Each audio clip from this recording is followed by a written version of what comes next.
well, its animations are dope, man. Holy shit. Wow. Okay. That is a unit.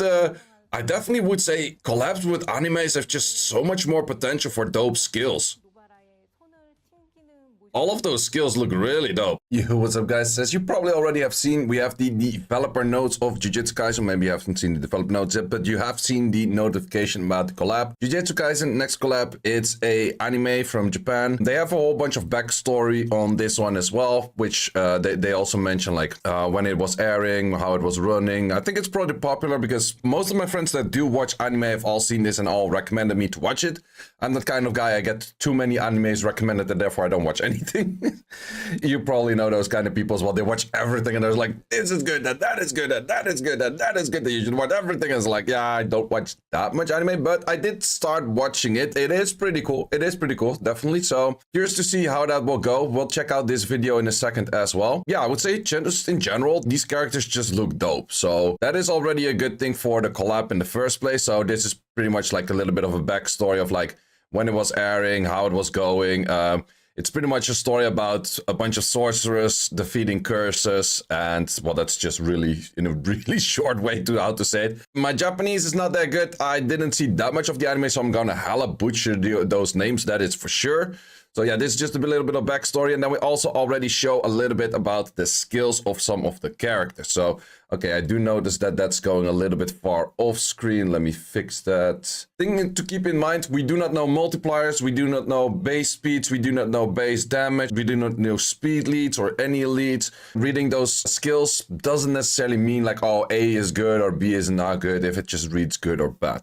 I do remember from back in the days with Street Fighter, the most interesting looking skill was the one from Kashmir, which is also known as the Wind Striker. Well, that thing has never been good since it ever was released, so that was absolutely the worst one. But let's see what it does. It is somewhat common for Kamtoas as well to release units that are pretty bad and then buff them on the next balance patch. With all of the other collabs, there was maybe like 1 or 2 units that were good on release and all of the other ones are just straight up bad. So I hope that they actually make some units that are good this time. So let's see, we have Sukuna, attack the enemy, deals damage that ignores all damage reduction effects. Okay. The damage increases as your attack power is higher than the enemy defense. Okay, could be interesting, could be interesting. Attacks the enemy 2 times to decrease the defense for 2 turns with a 50%. Each hit's damage decreases if your attack power is higher than the enemy defense, but the number increases to 6 hits. So every time you hit, you start dealing less damage, but you get a higher multiplier hit on that. Okay, kind of interesting. At the start of your turn, if your HP did not increase compared to the previous turn, and it has decreased by less than 30% of your HP, it will revert back to... That seems so weird. That's where I read this the first time and I was like, why? So if you are dealt less than 30% of your max HP, you will heal that back if you didn't get a heal in the first place. Does this become a kind of PvE unit? Because I don't know, that's just reads kind of weird in my opinion. But let's move on to the next one. We have Gojo, which in this case is water, and it's a defense type unit. First one is just a stun. Second one is attack all enemies 2 to 3 times. Kind of like Antares is also like a 2 to 3 time kind of hit thing. I don't really like those, but proportional to your defense and steal 1 beneficial effect each. Okay, so that's an AoE strip, but it is a pretty... Probably this number still goes up with skill ups, but that is a pretty low number for strips and steals. But since it hits 2 to 3 times, you would AoE steal a few things, but it's not really that crazy of a strip with 20% chance. But it has immunity against attack bar reduction effects. Okay, decent into like all of us, maybe CPs. And increase your attack bar by 30 when your turn ends. Doesn't seem too crazy so far. Itadori, and that will be a triple assault. Attack the enemy 3 times, ignore all damage reduction effects. Okay. Attack the enemy 2 times. The first hit decreases its defense for 2 turns. And the second hit destroys max HP by 100% of your damage dealt. Okay, that's a nice setup for itself to also deal a nice amount of damage, I would say. In addition, the chance of landing a critical hit increased by 50% for each harmful effect. So if there's already harmful effects on the enemy, will definitely crit. Attacks all enemies to destroy their max HP by 50% of the damage dealt. In addition, absorb their attack by proportion to their destroyed HP. This attack will always land as a critical hit. Okay, so I guess he will be a siege unit because most of the destroy things are more siege related than anything else. RTA, we don't really see too much of destroy, but I would say that he's a decent destroy kind of style of unit, that it might even be useful for RTA. Fushiguro, let's see what he has. Attacks the enemy, decreases the defense and attack for 1 turn, 25% each.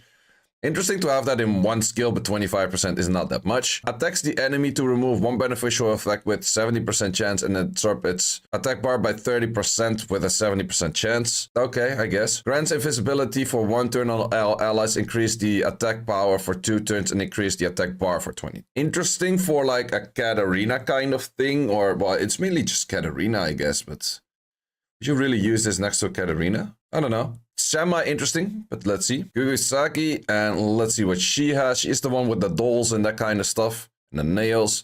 Attacks the enemy to disturb the HP recovery for 2 turns with a 60% chance. Not that interesting. Attacks the enemy target and 3 random enemies to provoke them for 1 turn with an 80% chance. When the target is already provoked, the provocation duration is increased up to 3 turns. Okay, that's maybe something that's somewhat interesting for like TOA stages, more or less, I guess.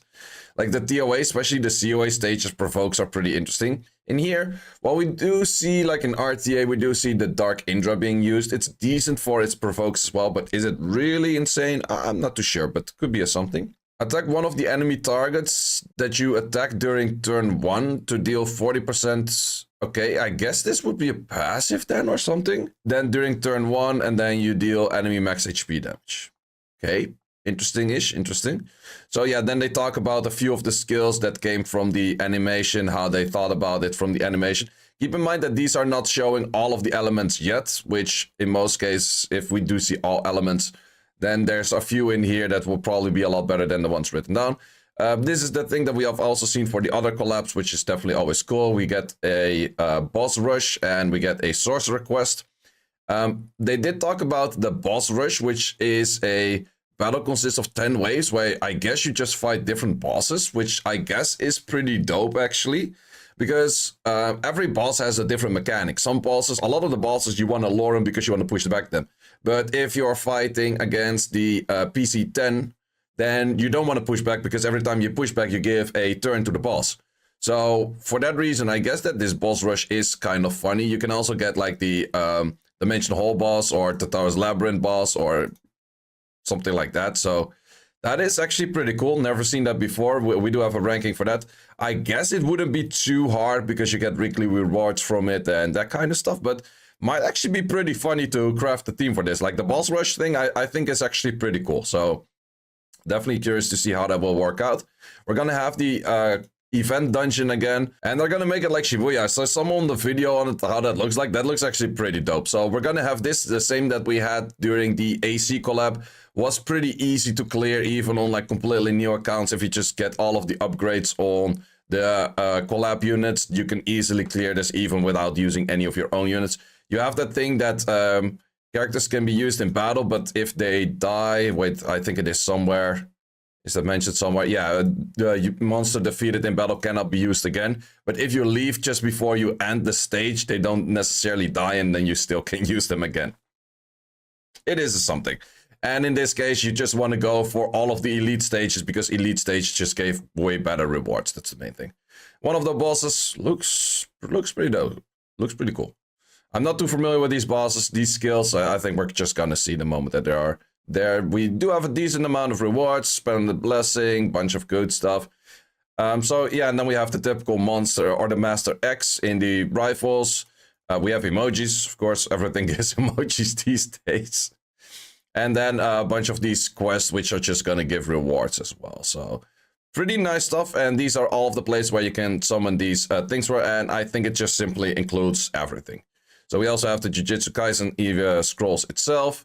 And that is pretty much that. Let's also check out this video that they have for it. So collaboration news. Everyone had to do the same. Looks pretty decent. Okay. She's the one with the nails. This is the guy that always summons like the animals and kind of stuff. This thing looks pretty crazy.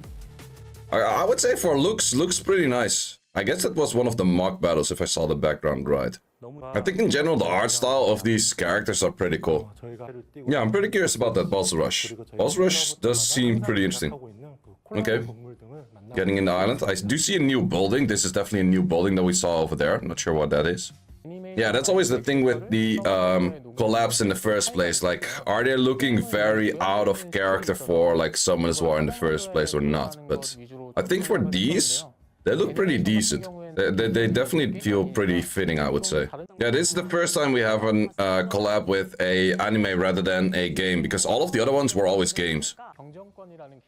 Okay, so some of the skill animations look dope. Okay, that's a pretty hard-hitting... Well, I guess he's fighting rifles, so those are kind of weak, but... Skill animation-wise, I would say definitely do look quite a bit better than the other skill animations for the other collabs. Definitely do think that they put their effort in there. Well, that's also the thing with other games always have like a certain style of like how their skills are, and they can make it like super big and super flashy. Whereas if you have an anime is made to be like big and flashy and crazy shit. So that just totally fits in for getting that into the game as well, to get like flashy animations, flashy skills and stuff. So I guess I do kind of like that. So I'm pretty curious to see about all of the skills of all of these characters. Yeah, I would say in general, character designs look pretty dope. Okay. Oh, he still has all kinds of summons of monsters and stuff. Bunnies, elephant. Okay. Okay. That is actually pretty cool that they added those into the game as well. That's actually pretty cool. The making of this, I think, is also pretty cool. Well, I'm also like, I've been to like game developer stuff as well for like my school, so... For me, it's also cool to see how it's made. Maybe for other people, it's like less interesting, but yeah, it's pretty cool that they actually show these kind of things. Okay, the next character. Let's see how this one looks in game. I think that is the part I've seen in the anime already. That is pretty darn accurate to like how it is in game. But I like that. That's actually pretty cool. So it's based on previous turns, so it is a passive. Okay. So it always gonna destroy HP based on like the passive things of what she hit before. Interesting. Okay, these are all of the different characters with the different looks. I would kind of say that the light look looks like they're in prison. Like, to be, is it this not just like, for that one it's a little bit less, but the one over here, wait. This looked like a straight prison outfit, man. It could be me, but this looks so much like a prison outfit. I would say that the different colors on their suit do kind of feel weird to having them like in their standard suit all the time. I think also the dark one and the blue one is somewhat hard to distinguish between one another, but I think that was the case for the Cassandras as well at first. Or like a few of these characters. But yeah, that's always the hard thing with collabs, like giving them a different color suit, which just make it a little bit stranger. I think for her it's better fitting, but yeah, in general, that's just what they have to do, I guess. So yeah, this is mainly the guy that is known to be the strongest guy, like the sensei, the OP guy. So I guess most people do want to be pulling that guy if he actually has decent skill sets though. Or if it's a defense type, and there's not too many defense type units out there right now that are really good, but let's see. That was actually one that was not shown before. Okay. Oh, okay. Nullify some skills. Stuns. Nothing that I could pick up there that I would say, like, I think the light one was doing some kind of strips. I thought there were buffs and then no buffs after that, but I guess he would be pretty dope. The only thing is he's defense type, and defense type is always, oh damn, that's some dope skills right there. Holy shit. But yeah, defense type is always one of those things like, defense type is nice, but in the end, how many defense type units do we actually use in RTA? Velodual, Dark Monkey technically is a defense type, but he doesn't really do that much defense related stuff. And then besides that, a random unit here and there. So we don't see too many of those. So I'm curious to see if this would be a defense type unit. Well, its animations are dope, man. Holy shit. Wow. Okay. That is a unit, I definitely would say collabs with animes have just so much more potential for dope skills. All of those skills look really dope. This collab is gonna make the money. That's what I'm gonna say. This collab is absolutely gonna make the money. It looks a lot better than the skills for the AC collab was just like, okay, lightning bolt, hit, done. Or like a stab with a sword, done. This is all kinds of like big stuff, like big fucking energy bullshit. Summoning on kinds of like monsters or whatever it's calling in Jujutsu Kaisen actually. But yeah, that's very dope. Okay, these are all net 5s, but there are some overlaps with net 4s and net 5s. I guess that this might be the character like the Ken back in the days that we all get for free. I think that this is the only outlier that might not have like the multiple elements, but just is one element. Probably the dark one in this case, because we did see the written version of the dark one. Maybe, yeah, this is the dark one, so... Okay, could be the unit that everyone is gonna get. Because we had that before with the Ken, we had that before with the Ginger Brave, we had that before with the Water Geralt and that kind of stuff, so... Here's to see if this one, okay, will be net 500. Free LD5 for everyone. Yeah, that's the one that recovers, and then... Okay, pretty dope though. But the recovering one, it's kind of weird-ish as well. I'm not sure if it's necessarily strong. Okay, the collab dungeon. Shibuya incident. Okay. In general, art style with this, it looks really good. Actually, I haven't seen too much of Shibuya Crossing in like the anime yet. I haven't watched it that far. Probably will do it pretty soon. But I do recognize it from other series and stuff that you, like, for example, Alice in Borderland also starts at Shibuya Crossing. You often see it online. It's pretty cool to see that here also with the subway and everything. It looks a little bit out of character, but I also do feel like it looks pretty fitting. Okay, then they have these bosses. Look pretty dope as well. Okay, boss stage looks pretty cool. Well, I would say that the boss stage also for the Witcher collab and the AC collab, mainly the Witcher collab, look pretty dope. But you just pretty much one-shot all of these bosses and then you just call it the day. So I don't think that you're gonna be seeing too much of them, but I do think that they look pretty cool. Okay, let's see some of those skills. Okay, okay. Pretty dope. Yeah, you can definitely see that they put effort to all of those.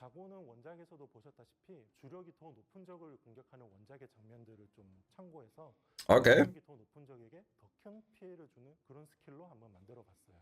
That's some cool looking stuff. Yeah, that's just the main thing with animes, man. Animes in general just have way more flashy skills and everything, and that just fits so much more for Summoners War, actually.